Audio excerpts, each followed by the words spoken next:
He has made his wonders to be remembered. The Lord is gracious and compassionate. Psalm 111 verses 4.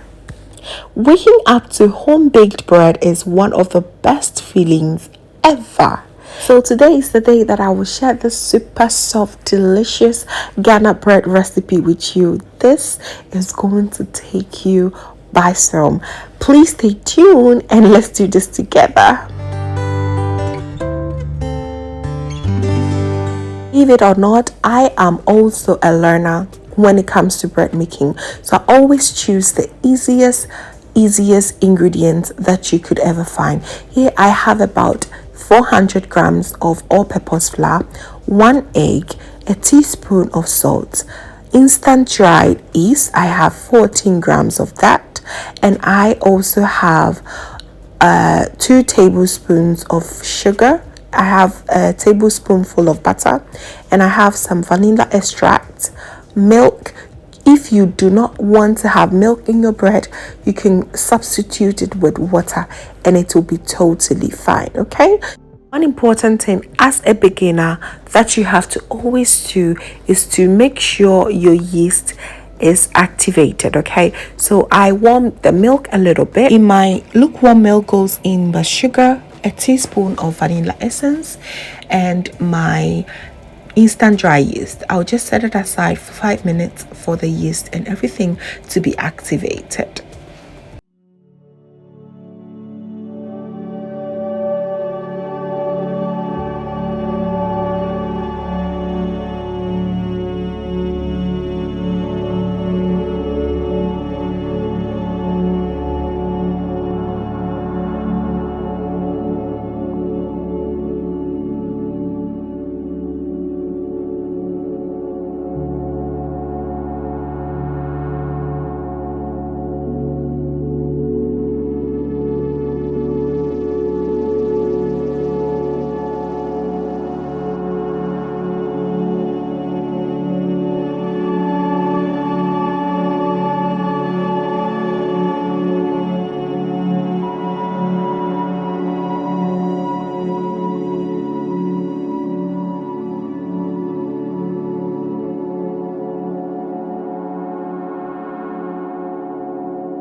just everything, fam.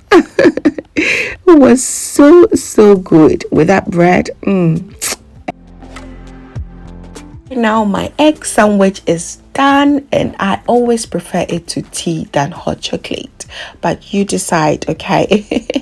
So there you have it, family. Super delicious bread recipe. I hope you give it a try and you are going to love it, I promise you. And I want to thank you so much for watching through to the end. And if this is your first time here, hello, my name is Lovia from Lovystouch. And goal here is to cheer you up into making your own delicious meal right at the comfort of your home. And I also love to share kitchen related motivational videos, so please come on board, subscribe, and join the family for amazing new recipes every week. I do want to say thank you so much for watching once again, and I will see you again in my next video. Oh, and just know that you are so beautiful just the way you are. See you. Bye.